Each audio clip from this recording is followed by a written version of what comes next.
questions to ask you, and I want to start out with a question that somebody wrote in that says, my 4-year-old with ASD, and I live in New York City. My 27-year-old brother also has autism, specifically Asperger's.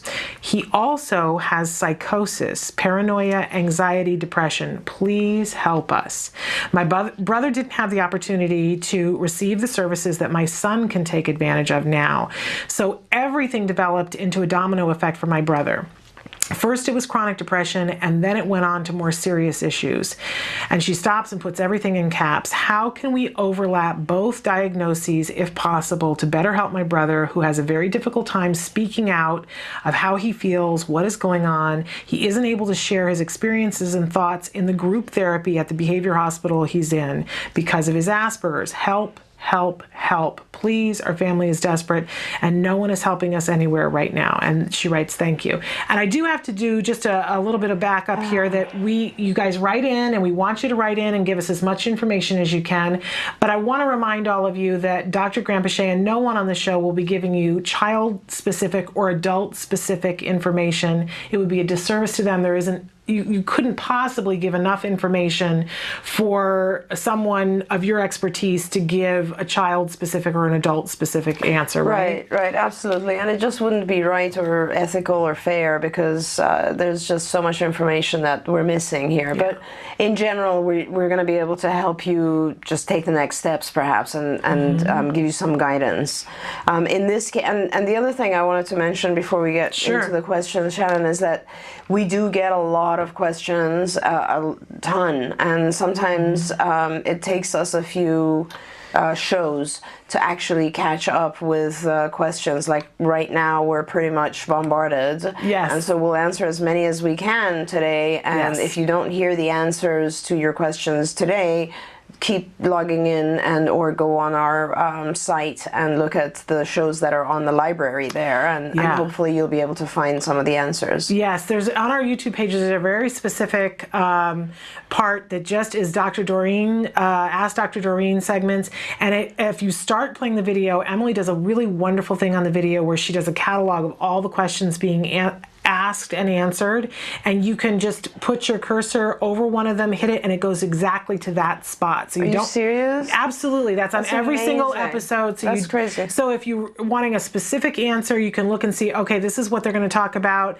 and you don't have to watch all the other questions and answers, although you learn a lot by watching them. No, but that's spectacular. I mean, we can definitely even use that. Thank you, Emily, for doing that. Awesome job.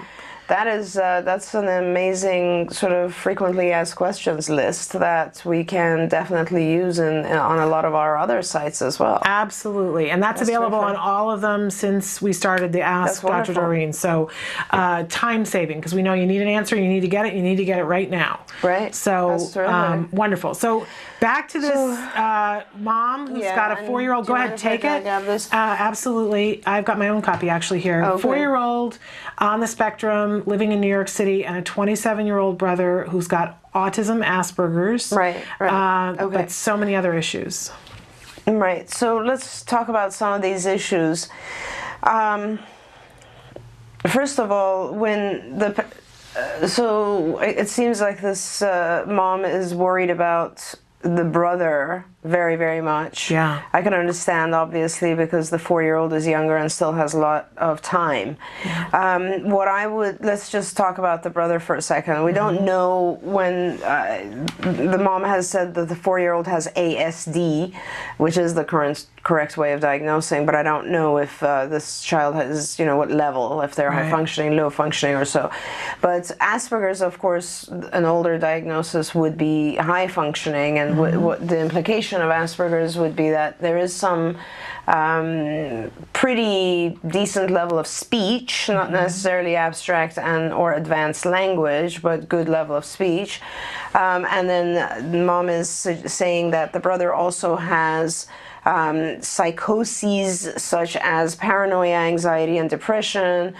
Anxiety and depression are neuroses. I would say, I mean, I don't want to say every, but I strongly believe that the vast majority of individuals who have high-functioning autism or PDD-NOS, what it used to be PDD-NOS, or Asperger's, also have anxiety. And the reason for that is that I think they are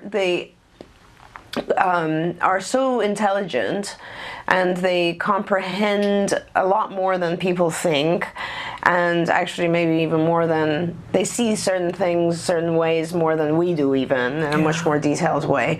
And so that causes them a certain level of anxiety because they're worried about failing. That's like the biggest thing. I think they don't want to be failures. It's kind of an enhanced embarrassment, which, you know, we all have, right? Yeah. And we avoid things that we're not good at, obviously. But I think individuals with Asperger's that would be just much more enhanced, much more extreme, because really what's happening with them is that they have a very hard time socializing, reading social cues, understanding why people think they're odd. They recognize those things. It's not like they're oblivious to it. They notice that people think they're odd. And that's hurtful, and it causes them a lot of anxiety, so they try to avoid situations that would place them in social settings. Depression and anxiety are the same thing. Anxiety is sort of an antecedent to depression. Okay. So you get depressed of things that you are unable to avoid. Anxiety is things that make you afraid and therefore you want to avoid. So kind of anxiety comes first, and if you can't avoid those anxiety-provoking situations, you become depressed. So the paranoia, I don't know that the writer, I'm not sure you really want to refer to this as official paranoia. Paranoia is a little bit different. I think what you're referring to is probably the individual is hypersensitive or hyper anxious, really kind of paranoid about things that might put him in an uncomfortable situation. So we're going to focus just on the anxiety and depression. Now, my understanding is that he is in a behavioral group hospital therapy at a behavioral hospital, right? I don't know what that means. I'm assuming that it is a hospital for individuals, or they have programs for individuals that have challenging behaviors, like maybe emotionally disturbed. This is a 27-year-old, not even a teen. But so, you know, the Asperger's, or the inability to comprehend certain advanced things like the theory of mind concepts, perspective taking, you know, executive functions, all of that sort of stuff is stronger. It's a more pervasive thing than depression and anxiety. So I'm not sure he should be in that setting, because if that's a setting for anxiety and depression people who therefore act out because of their anxiety and depression or behavioral issues, then they're not going to know how to cater to his needs. His needs sound more like, you know, you're saying he has a difficult time speaking out. First of all, group settings are very, very hard for treatment anyway, because 9 out of 10 people in a group have a difficult time speaking their true heart anyway. So the very first thing I would say is a group setting is not going to be the ideal scenario for him. My suggestion would be that you really try to find a psychologist perhaps who can help who's more familiar with Asperger's or with autism, and then and then dealing with issues of depression and anxiety. These are, you know, what we do, just to back up, because this might apply more to your 4-year-old now. What we do with our kids is, obviously we treat them all the concepts and skills that they need, but we go into a lot of the more higher level abstract concepts like problem solving, how to be able to moderate your own stress, how to be able to handle social situations, or how to handle anxiety. And we do it with our kids at a very young age, where they're still within the ASD umbrella. So we teach them these techniques in a language that they understand. It's a little bit too abstract for someone with ASD to really understand, or with Asperger's, which now falls under ASD, to really understand how to deal with anxiety. I just thought of a way to help this person, which is great. Love it. I've done a couple of talks on anxiety, which are pretty long talks. Actually, I think they're like 2.5 hour talks. They should be on the CARD website. Okay. And if they're not, I will, Shannon, if you prod me, email it to you, and then we can put it on our website here. Yes. Because those will actually help. There are, what I go through, the first section of these talks about how actually autism or ASD or Asperger's is similar to anxiety. How could it be that we wouldn't have anxiety? If you're experiencing the symptoms of ASD or Asperger's, there's no question you're going to experience anxiety and depression. There's no question. It's just too much. Okay, you know, like, and I go into like how a lot of our kids have sensory issues, and it's just, the world is overwhelming. All of that causes anxiety. And then I go into some of the treatments for anxiety, and actually there are in that particular talk, I give some references to written material and training material that's written for Asperger's and ASD individuals who have anxiety. Wonderful. So that talk will be very helpful, I think, to this family. Okay, great. I don't know, we don't know anyone in New York who would directly be able to help. We do have an office in New York, but our staff are more geared towards teaching, and they're BCBAs, so they're more involved with younger kids.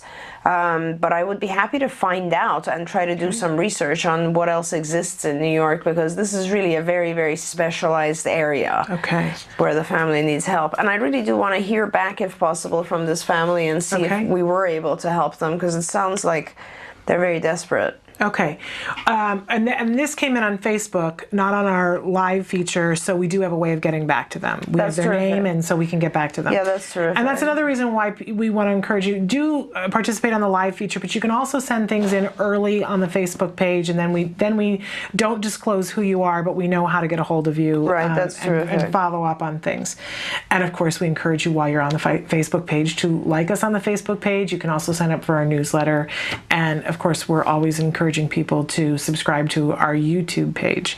Very important. A shameless moment of self-promotion, I'm sorry. No, that's terrific. In fact, I was just thinking that it would be wonderful if I somehow handed my professional Facebook page to you guys, because CARD just doesn't have the resources or the time to actually deal with these. And you know, my ideal scenario would be to answer questions on my own Facebook page as often as I could, and I can't. It's just there's too many. Well, I can imagine. We see that it builds up.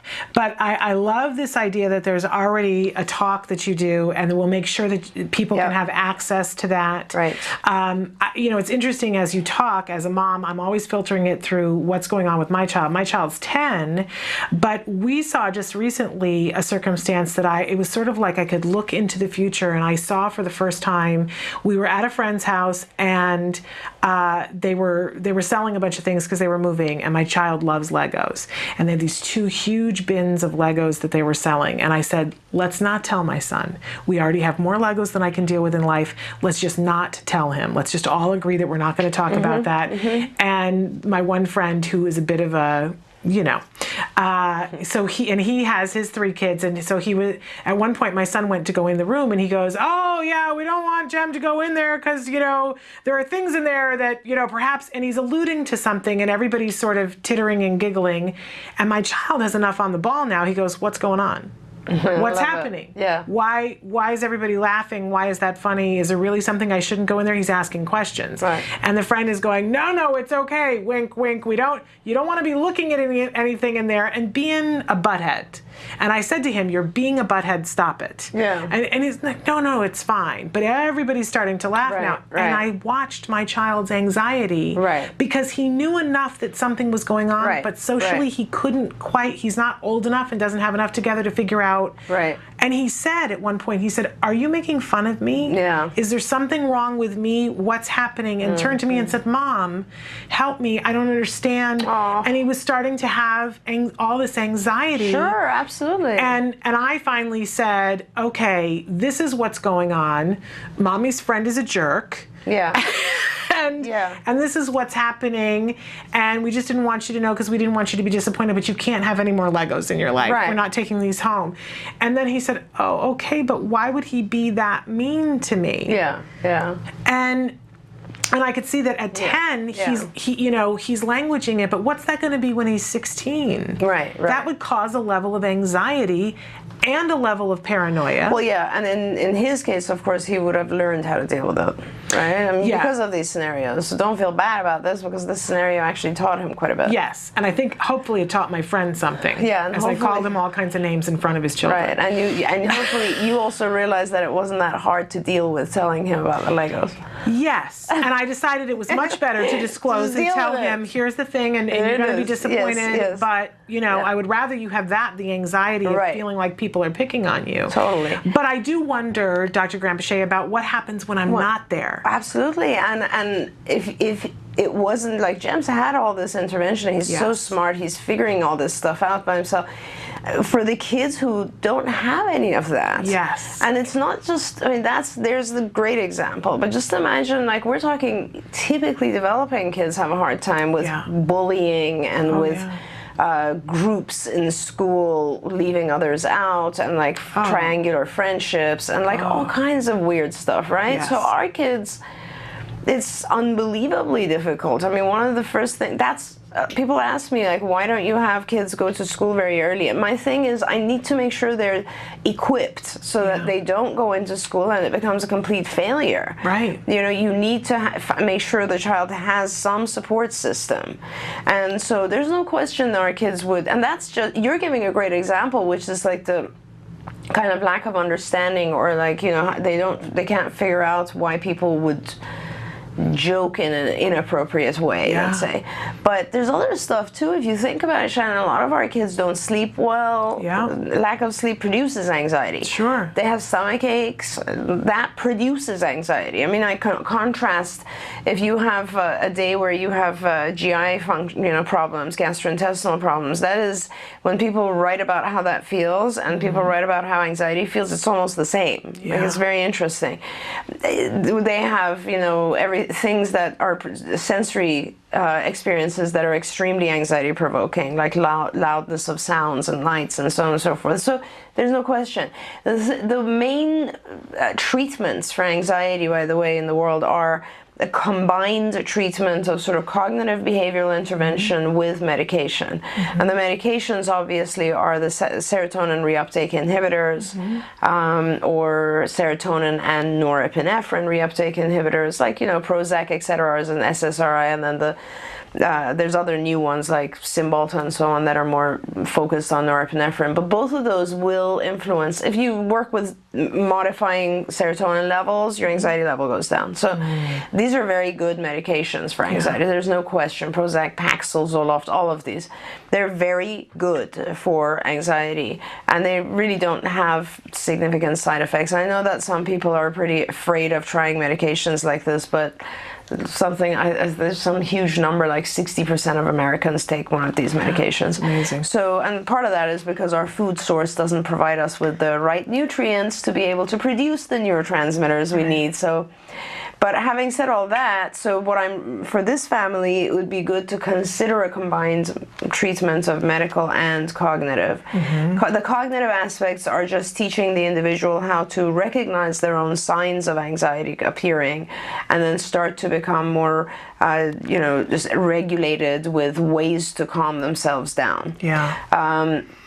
A lot of times and we've talked about this on previous shows where we've discussed anxiety, but we as adults, we find ways to reduce our own anxiety.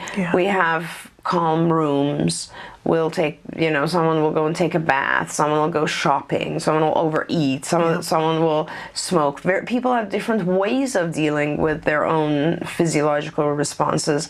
Our kids don't. They don't recognize their own symptoms. They don't know what will help them calm down. That's why we teach our kids all the breathing exercises and so on.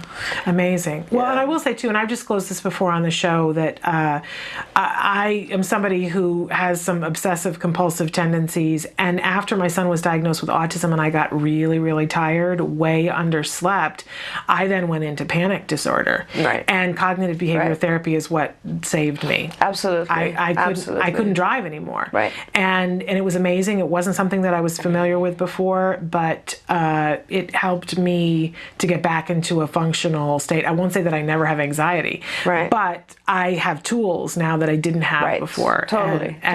So I can speak to that and say, for if there's parents that are out there that are dealing with issues, it's something really to be looked at. And most likely it'll help this individual just to learn some of those tools, like systematic desensitization procedures, breathing exercise, relaxation exercises, meditation. A lot of these types of things are very, very effective, and a lot of what he experiences is very real. And people tend to just ignore those things. So it's very important to deal with. Well, I hope that this, we're going to make sure that they get that talk that you did about anxiety, and then we'll check back with you and see if that helps you out. Okay, we're going to take a break before we come back with some more questions that you guys have written in for Dr. Doreen Granpeesheh. Stick with us. Welcome back to Ask Dr. Doreen. Our very special guest in the studios with us right now is Dr. Doreen Granpeesheh, a true expert and visionary in the field of autism. Thank you, Shannon. Thank you for being here, and thank you for all your expertise in sharing it. We had somebody write in and say, "Hi, my name is Suji, I hope I'm saying it right, and I'm a first-year medical student at the Saba University School of Medicine. I've just finished watching your interview with Dr. Doreen on YouTube. Thank you so much for sharing that information. This was about the DSM-5. I have a presentation on the differentials for ASD using the new DSM-5 for my neuroscience class. I'm still a little confused about the differentials for ASD. Can a child not be diagnosed with Asperger syndrome anymore? We've had this question in so many different ways from so many people. Also, do you still differentiate ASD from the genetic disorders? I know Dr. Doreen mentioned you can write ASD with Rett syndrome. Thank you for your help." And so the quick answer to that, and I think, Shannon, we've had so many requests on this information that I wanted to do one anyway, just as for the IBT site. Actually, I wanted to do a training, like a half hour, an hour training, so I have to get that on calendar and do it. So to answer the first question, well, first of all, the neurological and genetic and all these other disorders are kept separate. Yes, they are. If you train as a psychiatrist or psychologist, which this individual is, I think, going into neurology, I'm not sure, but with the mental disorders, you diagnose on axes. There's 5 axes. The third axis is where you will diagnose medical. So your ASD diagnosis would go on the first axis, and the second axis is more for long-term types of things like mental retardation or personality disorders. The third axis has to do with medical issues. So if an individual has, let's say, a genetic disorder that, even though we might agree that the genetic disorder, let's say Angelman syndrome, is causing the symptoms of autism, you still would go ahead and diagnose ASD on the first axis and Angelman's on the third. And that's how you would diagnose it. Now, for Asperger's, the current way to diagnose it would be to say ASD Asperger's type. Okay. Yeah.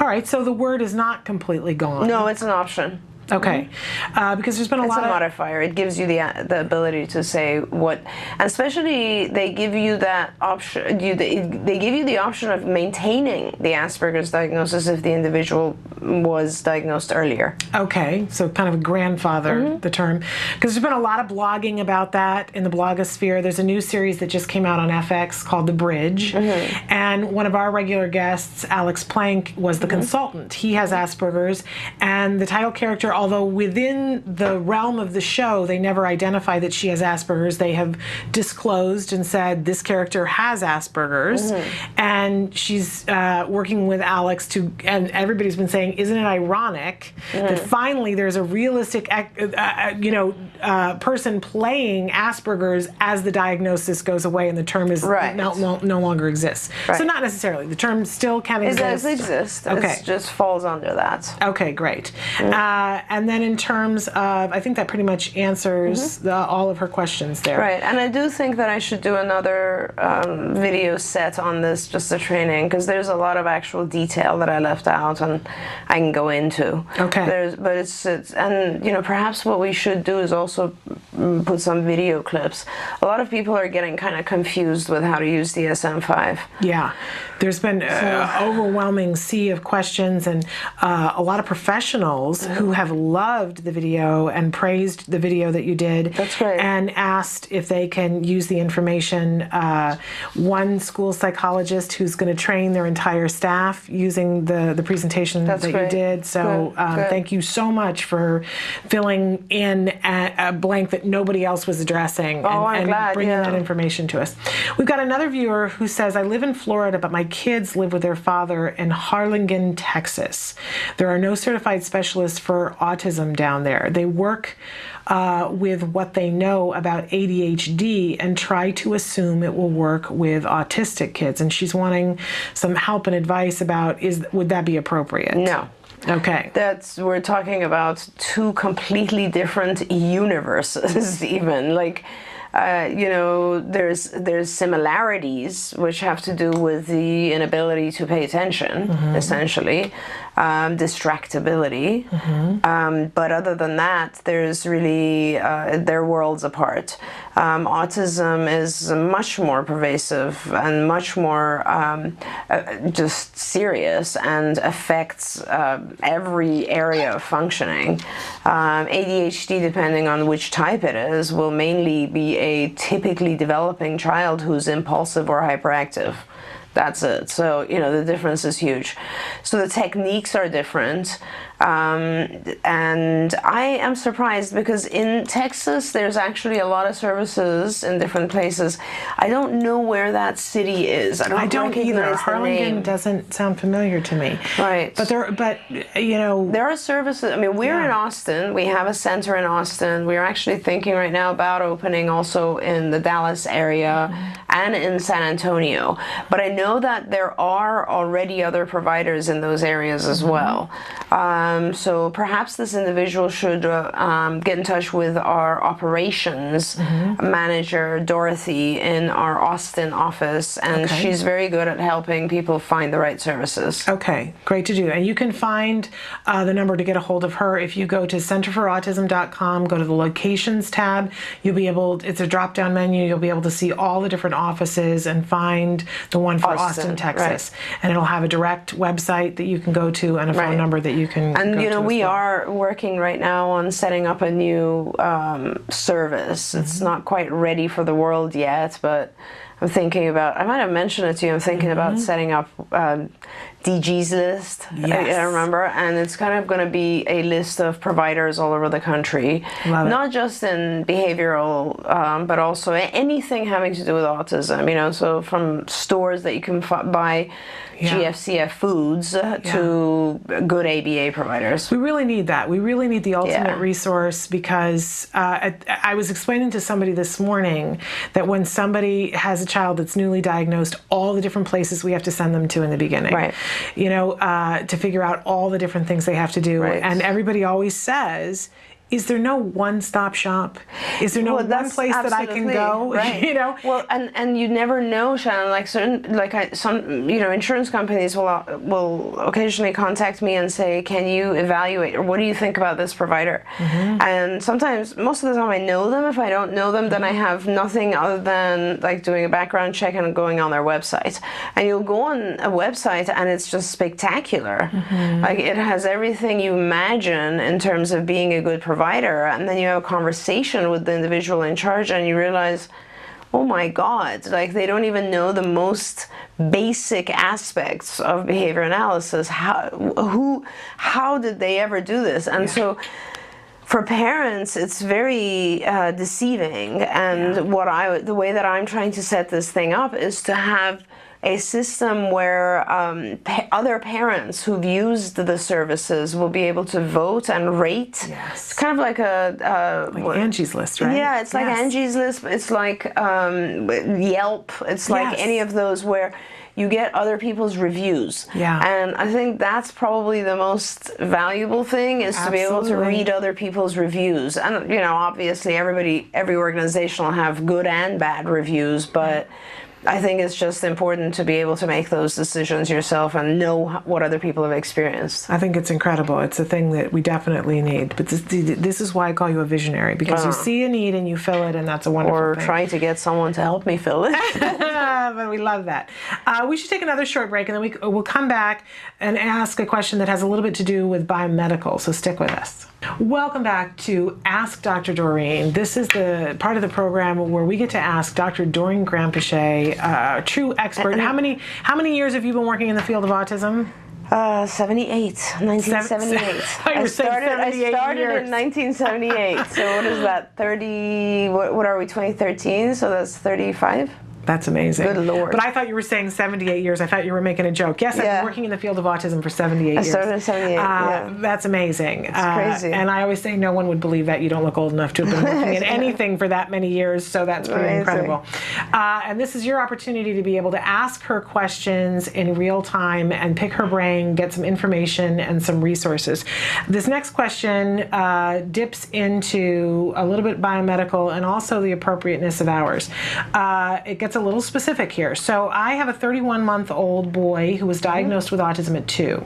I started him on the GFCF-SF diet and already started biomedical with Dr. Rosignol.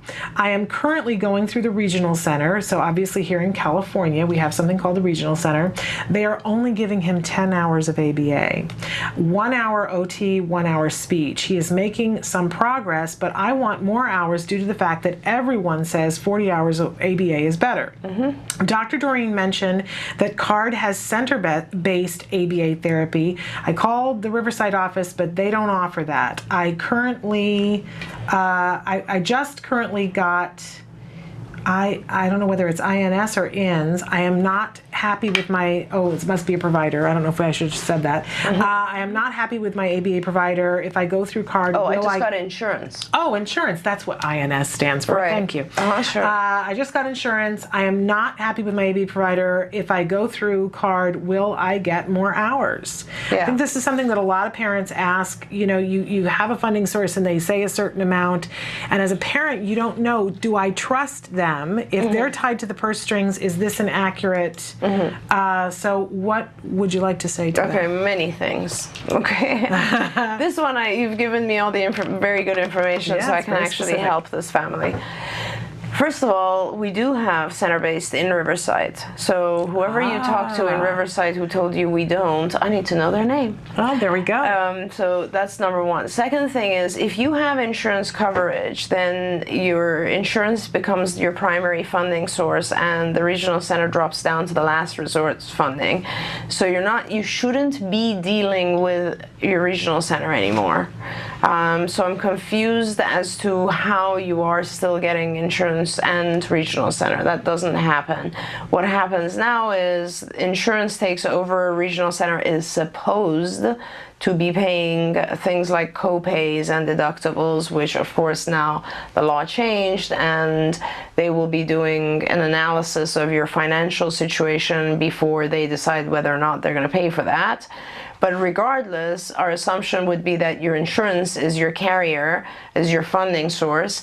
And to answer your question, whether it's your insurance or your regional center, yes, you will. There is no way. I think they said the child is 2 to 3 years old. 31 months old. 31 months old. Your child is at the perfect age for a 40-hour program, and it really disturbs me that there is another provider out there who is suggesting and supporting a 10-hour program, because you're not giving your child a fair chance with 10 hours. And as Shannon said, as you said, Shannon, this is what the funding source does. They want to minimize because it's costly for them. And they should not be allowed to do that. And we have, in all of Orange County, including the Riverside area, fought very hard for our families. Oh, you're in Riverside, you're dealing with, I think, Inland Regional Center. Inland is a difficult regional center. We've had to actually suggest to our families to really question and legally question some of the policies that Inland has imposed. But we are trying to work things out with them and getting as much funding as we can from them. But insurance companies as a whole, we have a very good relationship with most of the carriers, both managed healthcare and insurance, and we would be happy to help you. The way that this goes is that you should contact our admissions, and our admissions is an 800 number that's on our website. And Emily will put it up on the screen for us. Right, and if you go through admissions, you will go and talk with some of our folks here at CARD who will guide you through this process. One of the things they'll ask for is your insurance information, and then that goes to our contracts department, and then our contracts department will verify your coverage, and we'll get information. And when I say verify, our contracts department will fight for and get coverage, if at all possible, legally. And then once we have your funding, we will get you straight through to Riverside. This is a very good time, actually, because we just started a new program at CARD, which is actually they're upstairs. Right after this, I'm going to go and train some of our care coordinators. So what we've done is we've brought in some of our really excellent senior therapists, Shannon, and we're training them to a slightly higher level. And what they will be doing is assisting our supervisors so that all of our board certified supervisors can take on more patients, so that we can kind of attack our waiting list a little bit more. And Riverside, I know for a fact, is able to take patients right now, and they will also be able to do center-based for you. That would mean that we would be recommending, this is like the ideal child, a 3-year-old child, we'd be recommending a 40-hour program, and you would be able to bring your child in and drop them off for intervention. Amazing. Yeah, absolutely amazing. And we'd get it funded. I mean, all of it sounds really good. And I think it's important that we note that, it's so disappointing as a parent when somebody makes a recommendation for your child and you find out that it's not what's best for your child. You feel it's an emotional thing. I cried many tears over that, and I would say, what possible reason would they have to do this? And you want to vilify them and say this is a horrible, horrible thing. But there is this thought that's out there that's kind of pervasive that I would like to stamp out, but there are professionals who say, we don't want to get your hopes up. So we're going to offer you only what we know you can get. And they leave out the part where our spirit will fight for to get what is appropriate and what is best for our child. And that's the way you describe that, that's actually, sort of giving them the benefit of the doubt. What happens, just so you know the other side, like, okay, so many, many years ago, I was offered, and I won't mention the school district, but I was offered from the head of a school district this. They literally said to me, we have 1,400 children who need help. We will refer them all to you first, as long as you never recommend more than 15 hours a week. Okay? Now, I can't tell you the number of times I've had similar offers from regional centers, it's ridiculous the type of stuff they come to providers and say, and let me tell you, I know very specific providers who've accepted those offers and who will, no matter what, not recommend more than 15 hours a week. And guess what? They make a lot of money because they get all the referrals. And to them, it doesn't matter if they have 2 children receiving 40 hours a week or 20 children receiving 10 hours a week. It doesn't matter to them. So it's unconscionable. It is unconscionable if you're a true professional.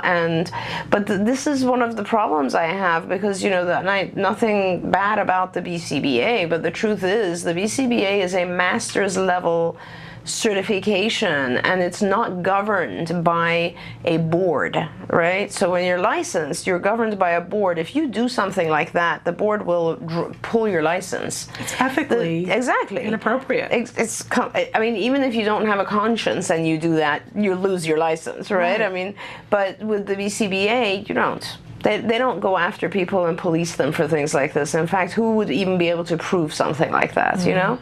So a lot of people just kind of don't really have the training, don't have the expertise. They couldn't care less. They're not into this to try to help people recover their kids and so on. And so what happens is they don't care. The quality of their program is low. They do whatever the funding agencies dictate. And so they're not really being advocates or true professionals for the families. This is very important. That's why I get upset when a family says, oh, apparently you don't have center-based services in Riverside, because even something as small as that bothers me. It's like, wait a minute, everything we do is for the families, and to, you know, this is a child who's the exact perfect age, seems like the child has funding.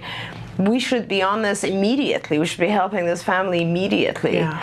So, you know, please do follow up with our admissions office. And Amy is the person that you'll end up talking to, because she'll give you a lot of, once you get to the detailed portion of this, and mention to Amy that I wanted to know who in Riverside said we don't have center-based services, because Amy will get on that too. Yes. And I think the takeaway for all the parents listening is that you can't take things at face value, unfortunately. Right. We have to be diligent. You have to, and so great that you continue to ask the question and said, I hear 40 hours, so why are they giving me 10 and I'm not settling for it? Good for you. Yeah, absolutely. Good for you for following up on that. And that you can ask somebody, do our services provided? I think I've shared with you before that when we went to our first intake with the regional center and we had to fill out a card, and we were, you know, there were a whole bunch of people in this room, parents, and you had to fill out a card, and they said, you know, if you want a provider, a specific provider that you know we vendor with, write that down. And most people in that room didn't have any idea. They had no names. And I said card in big letters because that's what I had been told. Hadn't met anybody at card yet, but that's what I was told by the family that said, this is what you have to have. And I didn't put anything else down under the second choice and handed it in to the woman, and she said, oh, we don't vendor with card. And I had been prepped, and I said, I know that's a lie. So I want card. And she said, well, you know, technically, I mean, it's not a lie. We do vendor with them, but they have a waiting list that's at least 2 years. And I said, that's okay. Take my card. That's all I'm dealing with. And she said, but you should start with somebody else. And I said, no, because somebody had told me. Had I not known, you would have I would have said, okay, who am I with? And gotten some watered down version of something. Right. And a lot of times you'll hear we don't vendor with card, and the real reason they don't vendor, or actually we are vendored with everyone, but the real reason they tell this to people is because we will fight to get the hours. We will. Yeah, and it's all the more reason why as parents we need to fight to make sure that we get the right services card. Okay, let's take another break, and then we're going to come back with some more of your questions. Stick with us. Welcome back to Ask Dr. Doreen. Dr. Doreen Granpeesheh is here with us answering your questions. We had a question from a viewer, and we actually had a bunch of questions along this line. Do you have any insight on whether or not I should apply for Social Security disability for my 2.5-year-old with ASD? What are the benefits or disadvantages of doing this? We've had a lot of questions about, you know, should somebody do this? I don't know very much about the type of coverage. I can't think of any downside to it. I know that some of our kids do get some assistance. It isn't much, but it's certainly worth applying. Who here would be able to give them assistance? I would imagine Bryce would know more about Maybe I'll this. ask Bryce to come in and talk about, because we've had a lot of questions about this, and I know, you know, it's different in different places in terms of all the things that are available to you, but I'm fairly certain that for Social Security disability, your child either has to be a level of disabled and or you have to make under a certain amount. Oh, absolutely. And it's pretty incredible how little money you have to make in order to qualify for. Assuming your child will qualify, I just don't know if there's a downside to applying. You know who would be good, Shannon, is maybe you should do a show where you interview Bonnie Yates. Yes, we've been talking about having Bonnie on for a while. So I'll connect with her. And Bonnie is a wonderful lawyer, special education lawyer, but she's also also a mom that we've had her son Nick on.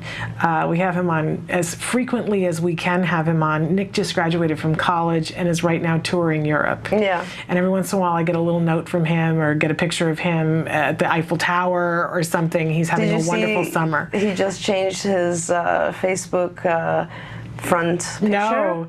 It's a picture of him and Nikki, my daughter, in Germany together. Oh, I was like, how did that happen? Because Nikki's visiting Germany right now, and they got together there. Yeah, it was awesome. Nick is a wonderful communicator, and he's a wonderful traveler. And he is. He's so well traveled. We flew up to Seattle to cover an event, and we were at the event, and in walks Nick. Yeah, and he's just amazing. He shows up all over the places. He's going places, literally and figuratively. And amazing. And his mom is a special education attorney, and his older sister, we talk about the siblings from time to time, is now a therapist. Is she still a therapist in training, or is she a full therapist now? She's a therapist. She's a therapist at our New York office, and she's getting her teaching credential. Amazing. Right? So it's an amazing family. Wonderful family. Truly. So we'll have to ask Bonnie to come on and talk about these kinds of things.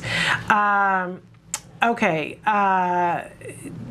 There was a series that we started a question that it answered part of it way about a month ago, and just wanted to follow up on. Oh, that's the other part of it. Never mind. We already answered that question. I'm talking to myself now. That's okay. Okay, this is an interesting question. Why has no one done research on what happens to teens and young adults with autism when they go through puberty? Many of these children go through mental problems which make them dangerous to themselves and others. I've not been able to take my daughter into public for 5 years because of these behaviors. All Medicaid wants to do is institutionalize her instead of helping me get a few things she needs at home that would help her to be able to deal with being in public. I am not aware of any particular studies about what happens in puberty when the hormones start to go crazy in our kids. Are you aware of anything along those lines? There's a lot of research, actually, both boys and girls. Okay. Very, very different issues. I mean, with girls, sort of the moodiness and so on, but also just the menstruation and teaching our girls how to handle menstruation is I remember the first time I was very, very young. I was at UCLA still, and I was studying, and I was doing a workshop, which was, I was traveling, and it was, I'm trying to remember, I think it was a school district in Illinois. It was somewhere, I don't remember exactly where it was, and I was doing a series of trainings for classrooms where a lot of the students were teenagers, and the girls were just beginning menstruation. And this was a big issue because the girls were beginning to smear blood and, all kinds of stuff, which was very difficult.